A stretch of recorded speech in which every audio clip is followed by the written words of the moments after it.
welcome to First. I'm Shirley Min along with Mark Eichman and Nichelle Polston. The proposed Newark data center combines the technology of the future powered by the energy of the future. But opponents say, don't believe the hype. Innovations in Delaware were once championed by the DuPont family. Our content partner Delaware Today joins us for a look at the family tree. She's a pioneer in the Delaware Right to Life movement. Dolores D. Becker is still living life in her 80s. First profiles her in our continuing series Delaware Makers. First, your public media news magazine starts now.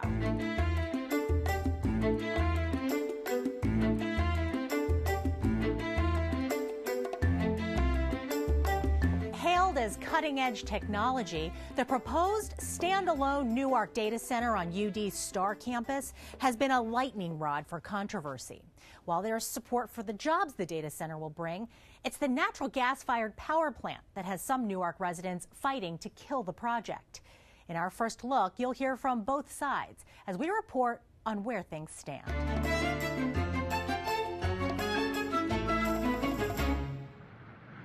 This 43-acre brownfield on the University of Delaware's Science, Technology, and Advanced Research campus is where the Data Centers LLC wants to build a self-powered, cutting-edge data center. You're taking very large computers and servers, and you're putting them into a building that will keep them up and running 24 hours a day, 7 days a week.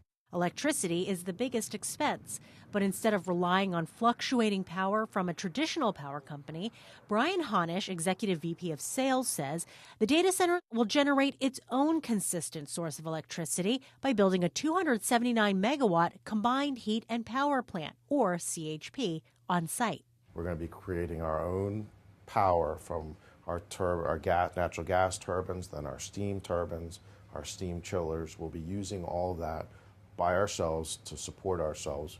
Taking two existing technologies, data centers and CHP, and bringing them together for a first-of-its-kind standalone internet facility in the country. We've gone into what's called an islanded mode. And the data center says it already has several letters of intent from Fortune 500 companies who want in on this island. That's expected to bring almost 5,000 construction and 290 high-tech, high-paying full-time jobs. Very few people in the community are concerned about the data center as an idea. It's their desire to attach a 279-megawatt natural gas-fired power plant to it that is the problem. Former Newark mayoral candidate Amy Rowe is one of 270 people with the group Newark Residents Against the Power Plant, or NRAP. She says because the power plant will create more electricity than the data center actually needs, it violates local zoning. I was really alarmed that this facility would be placed so close to homes, schools, parks, playgrounds. TDC says if it just wanted to build a power plant, there are cheaper ways to do it, admitting when it can, TDC will sell excess power back to the grid. But Honish says the power will primarily be used to run the data center, with the extra reserve to power its double redundancies. Based on that information, the city of Newark approved the zoning in January, saying the CHP is there solely to support the data center in a secondary role. One of my deepest concerns is about air quality. Sally Milbury-Steen lives 500 feet from the proposed data center in CHP. My husband suffers from asthma, and as you can see, he's a tremendous gardener. So he loves to spend time outside. So I'm worried about the impact it will have on him. Emissions analyses posted on NRAP's website say TDC will be worse than Chrysler when it comes to polluting the air, with things like particulate matter, precursors to ozone, and cancer-causing carcinogens. Milbury-Steen, along with NRAP, is an appellant fighting Newark's zoning decision. We feel that we're standing for everybody who breathes in Newark, including the thousands of students who are around here who are going to suffer from this as well. EPA and DENEREC control the health risks. If we're not in compliance, we'll never open our doors. Noise is also a concern. There's a noise ordinance that's been established by the city, and it has to be below 52 decibels. We've made a commitment to be at 52 decibels at our property line.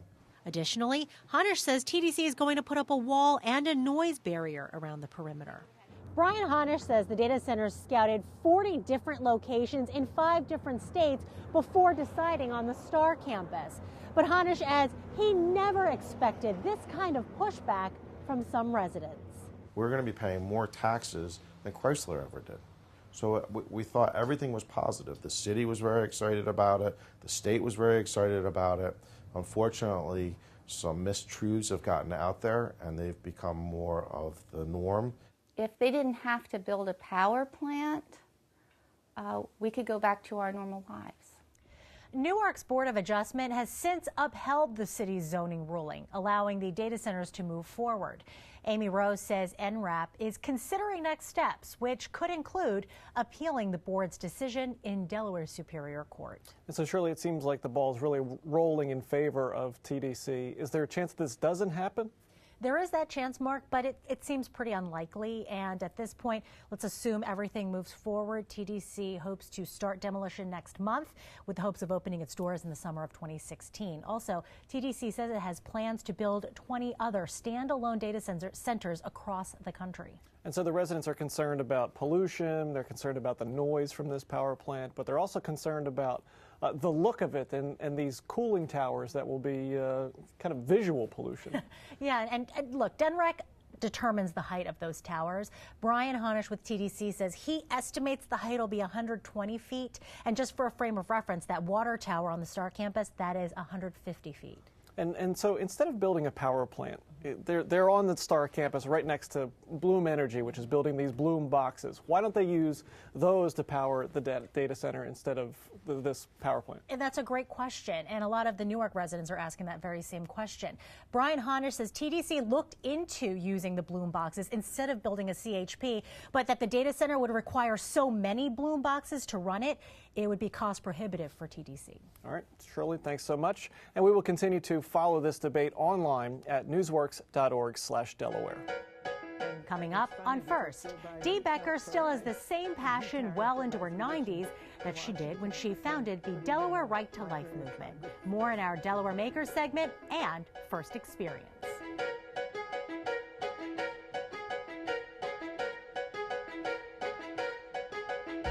A proposed 9.9% property tax increase, the hunt for a new police chief, the anticipated dedication of a new hotel at the Chase Center. There is a lot on Wilmington Mayor Dennis Williams' plate these days. He joins us for First Person to discuss them. Welcome back, Mayor.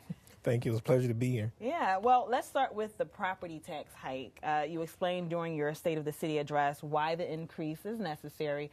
Pretty much give us a rundown on how this will actually help the city. Well, we have pension obligations, health care obligations that we have to pay for. We have salary mandated increases that's been signed into law, prior to us taking over. We have to abide by that or it would be a violation of the law. And we have programs like Cure Violence, police overtime, and recreation that I'm not going to cut those projects. And this is why I need this money in summer jobs for our youth. We have to keep our youth busy. We have to engage them. And one of the things we're trying to do is keep our police officers on the street to engage the community, and especially our young folks. This is how you turn cities around. In your address, you talked about crime, of course. 27 shooting incidents last year, about 20 or so this year. Is it too soon to celebrate? Well, it's always too soon to celebrate when it comes to violence because you never know what people's mentality or their thought process when they get a firearm in their hand. I think our new deployment plan is something that is working very effectively. We've saturated areas of the 3-district plan, and when you saturate areas, criminals tend to scatter around when our police officers start to be everywhere. You'll see a police car like going around a certain block like every 10 to 15 minutes. I know for a fact this is happening. I go out in all these districts and I watch myself. Sometimes I know a while back when I first took over, you probably saw a police car every 35 to 40 minutes. But now you see a police car minimum 15 minutes, and you see officers out engaging folks. Officers are out talking to folks. Incident yesterday, some young men had a chair pulled out, was drinking beer. The officer engaged them and said, this is not where you do this. You go in your backyard or you go in your home, very professional. Told them that if he came back and saw this again, he'd had to give them a summons. He also quoted to them the city code. You cannot block the sidewalk. You cannot have an open container. Very professional. This officer never knew who I was sitting in the vehicle with the window down, but I'm proud of him and proud of the work that he knows, and I'm proud that he knows the code the way he knows the code, and he treated those folks with respect, but he let them know if he came back with another call, he was going to issue summonses. So outside of more police officers on the street, there's also the program Cure Violence. Yes. Explain that. Tell us when will it be implemented, and just give us a little more details. We're hoping by the end of April this will be up and running. Cure Violence program is the old ceasefire that was based in Chicago. What they did years ago, they just went out and talked to individuals that was probably on the verge of committing some type of violent act, but they didn't have the medical portion with it. But now we sent Sean Allen to Chicago. There's a healthcare issue. You know, the doctors and surgeons who helped put this program together are talking about violence is a sickness, and it truly is. We can't look at it anymore. Everybody's bad. This Cure Violence program will be a program where we send mediators who are actually trained to go out and talk to these people, to put guns down before violence acts. Okay. Then we will go to the hospital for people who were wounded and try to talk to them to call their friends and boys not to go out and retaliate. And we will give them options: GED programs, job programs, health and human service programs. Would you rather go through these programs, or do you want us to keep chasing you? Last week we had Council President Theo Gregory in. He was on set, and he put in his bid for Bobby Cummings to be the police chief. What's the latest with the search? Well, the mayor picks the police chief. It's just that simple. I will look at all the candidates, and we will see who the best candidate is, and I'll make the decision. Well, is there one that you're looking at in particular right now? I'll make the decision when I get all the candidates before me. So just tell me this. Is the deadline soon? Are you still taking?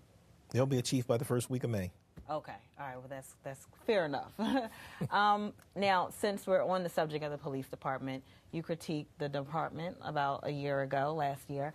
And so want to know, do you think, I don't want to bring up old news, Christine Dunning, former police chief, do you think she took that critique personally, or were you actually talking about someone else?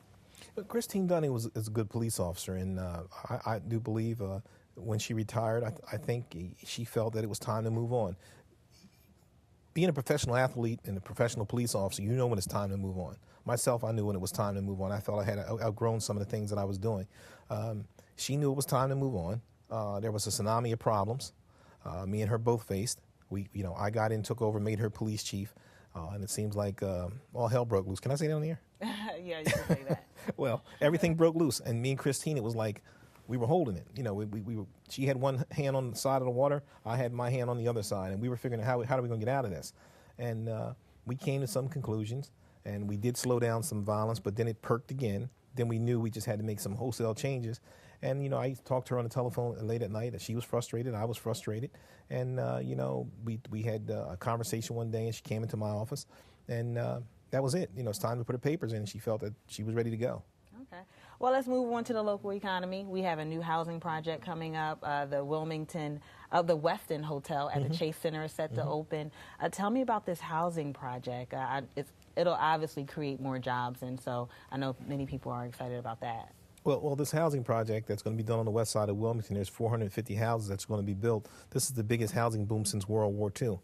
This will be a 10-year project. There'll be a lot of people working, a lot of contractors involved, and a lot of people from the city of Wilmington will get these labor jobs and other jobs that have been laid off from other positions.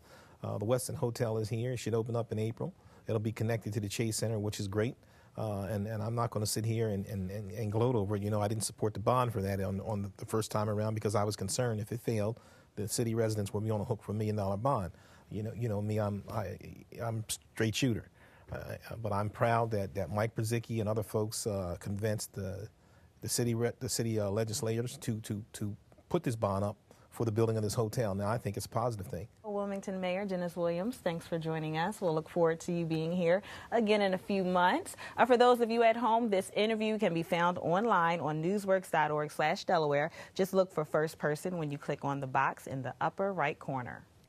Another way to watch the interview with Mayor Williams online is by watching first at WHYY.org/first. Our new shows like this one are posted every Monday. Past shows are there right now.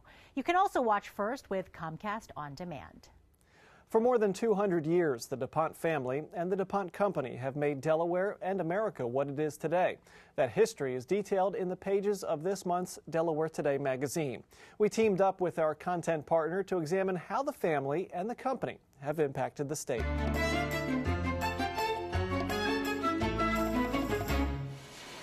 DuPont's impact on the first state started with a bang. Literally. The gunpowder mills along the banks of the Brandywine River started a company that's been instrumental in battling America's enemies and taming the nation's wilderness. This, in both peacetime and war, has been a tremendously important firm for the nation as a whole. Clearly, during the War of 1812, the Civil War, the First World War, the Second World War, DuPont as a munitions firm was enormously important. Since that time, the company has widely diversified into a variety of products, from nylon to Kevlar and beyond. Large employer, of course, source of technology and research. And then, of course, as the 20th century unfolds, particularly after the First World War, as DuPont increasingly focused on chemicals, and now, of course, has evolved beyond that into various biotechnology bits of research, that it's been important, as I say, both in a wide variety of employment venues, as well as from the corporate offices downtown in Wilmington to the world's first nylon plant in Seaford to powder manufacturing facilities before that. It really has played an enormous role. As the company's Delaware-centric focus has shifted globally, its influence here has also declined. Its impact is still large. And although Wilmington is no longer the company town of DuPont, the state of Delaware is no longer. I mean, there were times when Delaware's political representatives in Washington were referred to as the senator from DuPont. As the company's influence has shifted, so has the family's. My grandfather was the last family member to be president of the company, but he died in the early 80s.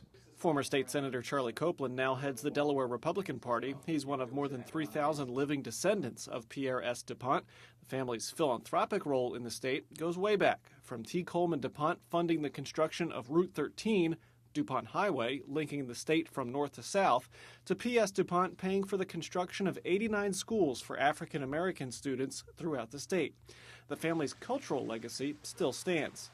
Hagley, Winterthur, Longwood Gardens, these world-class institutions that are really a legacy of the DuPont family's largesse. And so I can't think of a single family that's impacted a single state in quite the same way. Like many DuPont family members these days, Copeland may not have a DuPont last name, but a desire to continue that legacy remains. As I tell my kids, it's great to be proud of your heritage, but ultimately you're judged on what you do, not what somebody who died before you did. Larry Nagengast wrote the DuPont story for Delaware Today magazine and joins us now for more on the family and the company. Larry, you write about this generational shift within the family and sort of the impact that has had on arts groups, other nonprofits here in Delaware. Right. Back in the 70s, there were a lot of DuPont family members who were regarded as angels in specific areas of community need, whether it be prisons, children's issues, and the like, and of course the arts. If you wanted funds, you could go to one or the other who had a particular interest, and you have a pretty good chance of getting that money. It doesn't work that way anymore. The Copelands remain dominant as patrons of the arts, but in the as far as the other areas, not so much anymore. The family members have some wealth, but the dilution of the generations, it's smaller, and they've got much more diverse interests these days. All right, Larry, thanks so much for being here. You can read more about the DuPont story in this month's issue of Delaware Today magazine. And with a family of thousands of descendants, there's bound to be some bad apples, and the DuPont family is no different. Robert Richards IV, a DuPont heir, has been in the headlines recently for the very lenient sentence he received on a 2008 child rape conviction. Richards' ex-wife has filed a lawsuit against him for long-term injuries to the victims. In our Delaware Makers segment, we introduce you to a woman whose love for children at an early age later pulled people together to fight for unborn babies. Her name is Dolores Becker. Most people call her Dee. She was front and center when the Right to Life movement began in Delaware. Her passion for her cause is evident.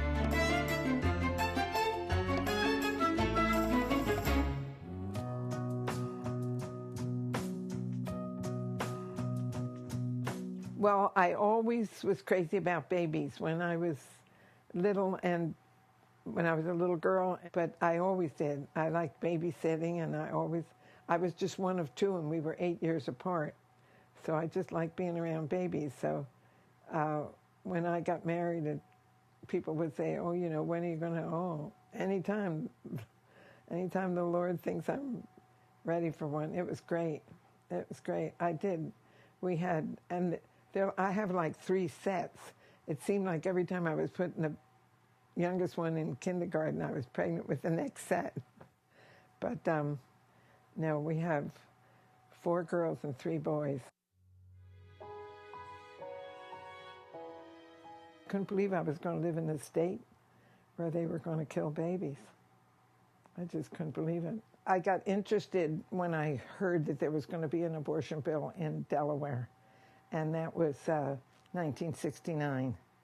And so I went down to Dover, and the first time they voted, it didn't go through, and then the second time it did.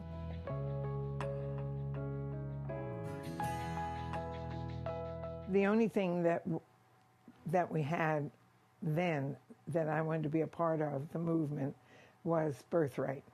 So I got involved with birthright just in an effort to do something.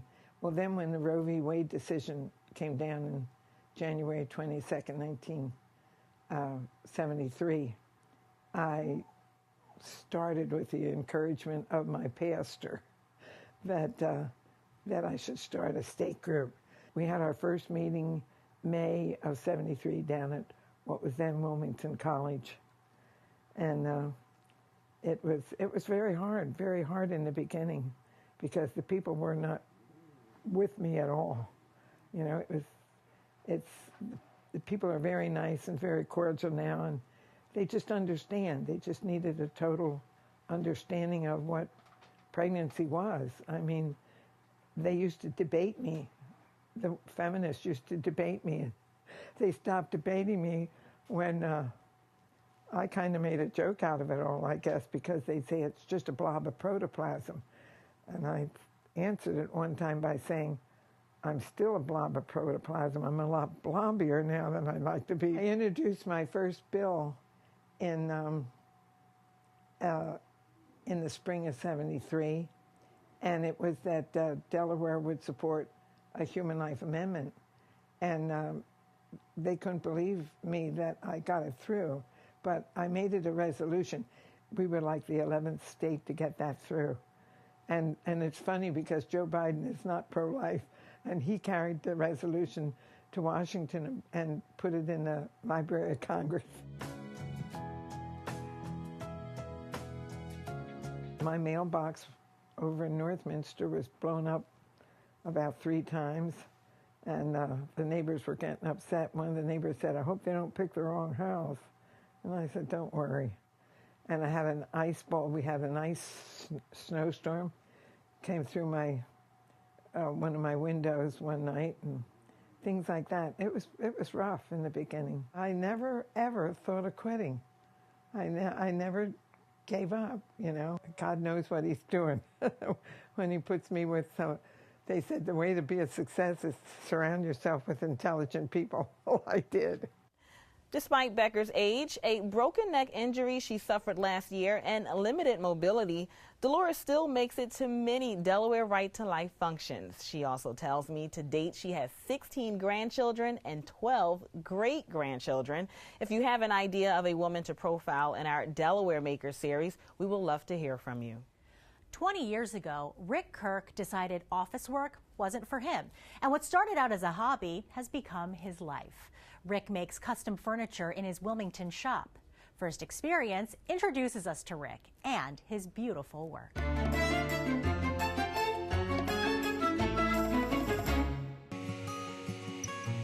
I'm Rick Kirk, and I'm a cabinet maker, which means I make all sorts of furniture, not just cabinets.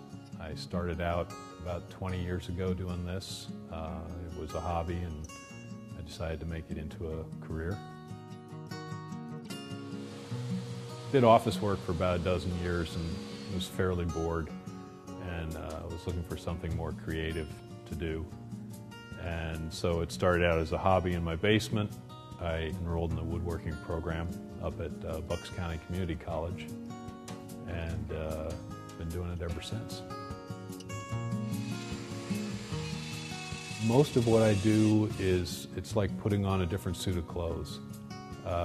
Somebody will say they really like the shaker style or mission style or federal period furniture. Only occasionally do I do something that's really, I would really say is my style. Every now and then I do something that's a little wacky or out there. It starts with the client. I have to talk with them and get an idea of what style they're interested in, what size space they have for it. So it's sort of collecting all these different bits of information, sometimes actually just sitting on those thoughts for a week until something kind of comes to me. It's amazing how many things you think of in the shower. So.